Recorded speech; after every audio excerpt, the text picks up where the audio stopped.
श्री स्वामी समर्थ. बघा आज चौथा सोमवार श्रावणातला.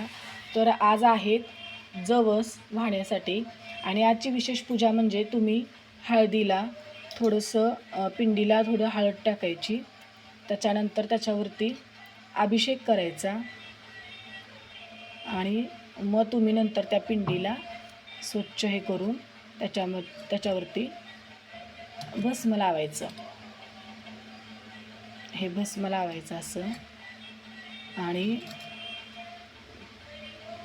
त्याला थोडंसं तांदूळ टाकायचं आणि मग तुम्ही त्याला शिवामूठ व्हायची.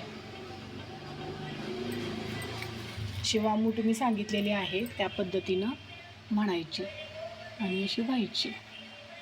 धन्यवाद. श्रावण महिन्यातल्या चौथ्या सोमवारची विशेष पूजा म्हणजे हळद घालून अभिषेक करायचा. धन्यवाद.